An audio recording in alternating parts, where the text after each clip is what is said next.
Hello everyone and welcome to the Wolfside channel. Today with a very special topic, always special. A lot of you guys wrote the Beastmastery is like, how should I say it, Mortal Online is Pokemon Online. Depends on your viewpoint, this is true. And I searched on Reddit, on the Mortal Online forums and a lot more. Also a lot in the comments that it is unbalanced as fuck. And it also depends on how you play the game, but basically yes, basically no. It really depends on the situation in the PvP fight. But in general, a lot of people were complaining about that Beastmastery is very, very unbalanced. And yeah, I can see the point, because if you are in a PvP fight and you're just pressing one button and saying attack pet, and then you are around and the pet is attacking the target, and this is, for me personally, it don't feel like player skill. I mean, yeah, it's a lot of work to have animal care and level up the pet to 125.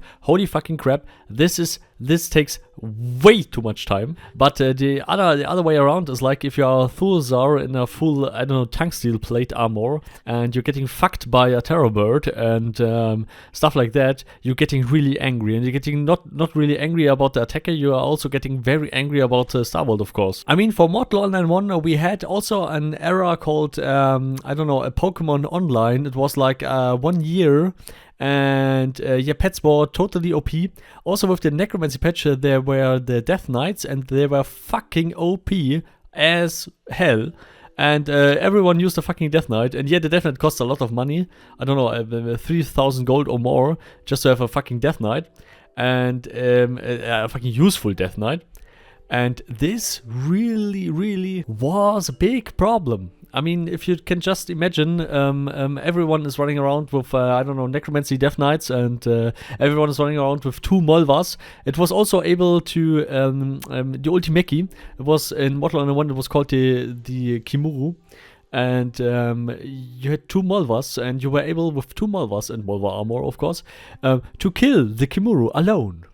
So you're a mage, you have 2, the Beastmaster mage, and you have 2 Molvas, and you were able to kill the fucking Kimuru.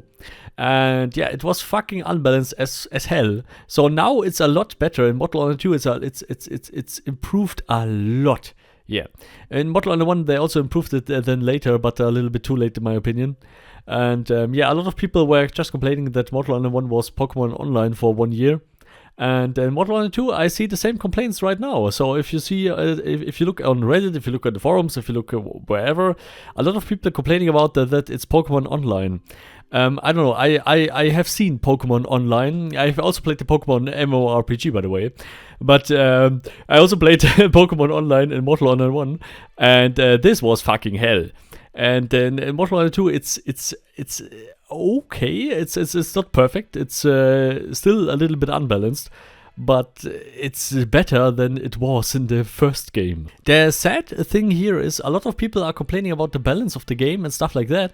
But what most of the people forget is that this game has 12 years of balance behind. So a lot of changes, a lot of design decisions, a lot of stuff. Why is it that way? Why is it this way? Is like, yeah, because of the experience of 12 years of balance. Yeah, the game has a decade of balance behind, and a lot of people forget that. Alone the design decision that you can't run it with ecumenical spells and stuff like that. Yeah, they changed it now in Mortal Online 2 a little bit to make it a little bit more balanced again. But this was a design decision that was made because Mortal Online 1 was about a year. It was called Hybrid Online and Mage Online. No one in his right mind played a normal fighter. No one. So they decided to add this change, to add this balance.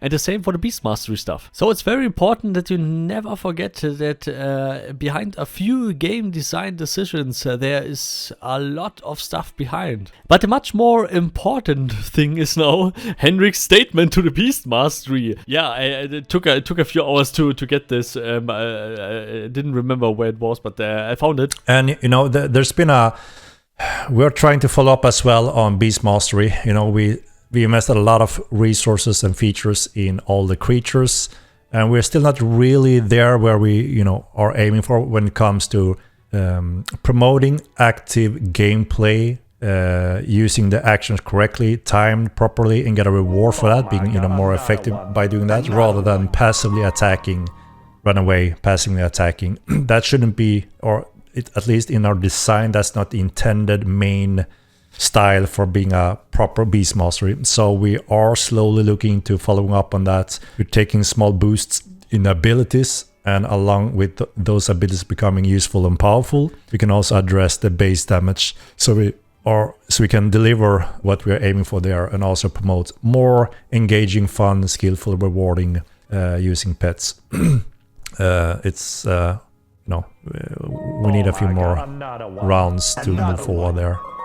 Problem is when it's so completely dynamic and we have no restriction on anything, and people go crazy with different builds, all of a sudden they found a way where they become extremely powerful, and we have to look into that. So in some cases we took some restriction where it kind of made sense, and also to secure some of the silly, crazy, possible overpowered combination of some things in the game. And I mean, we haven't added all our groups yet, so I wouldn't, we don't want to dilute too deep in that. We want to proceed in adding the new groups and content that a lot of people have been waiting for. And we want to get all those groups in place as well. Just for information, a lot of the magic schools are still missing. He meant that with the groups he talked about. But yeah, in general, Henrik understood the problem of the community. And the main thing is, if you, for example, have some balance problems, if you think something is very off the balance, please write it to Henrik in his streams. He streams each Wednesday. And the main thing I want to say here is, if you are, for example, someone who never wrote Henrik about your own fucking opinion, then please fucking do that. Because the thing is, like, I don't know, 10% of the people who are playing Mortal Online, not even 10%, are writing feedback. And the main thing is, the less people are writing feedback, the less people have influence about where the game is going. So just for example, if you are someone who's just logging in and just playing, I don't know, 10 hours a week or whatever, yeah, whatever. Just your opinion also matters, because you are a player of the game. So please make your opinion heard. You also have an opinion about where the balance should go or whatever stuff, yeah. But the main thing is like only 10% of the people who are playing complaining about some shit. And 90% of the people are completely okay with that shit. But just 10% of people are complaining about that. But the other 90% are not giving feedback to Star World about whatever stuff. So please write it on Reddit, write it on the Mortal Online forums, or write it in the comments here. Yeah, I will send them to Henrik. So yeah, your opinion matters. So also please leave some good comments about whatever stuff you think about currently. And also please leave a like and subscribe and ring the bell. So special thanks to all the supporters, of course: Carmel, Professor Lukario, Slum of Gaming, The Spicy Gentleman, Rhonus, Paarthurnax, Cologne, Bulldog, you, and all the others, of course. And never forget to make party hard.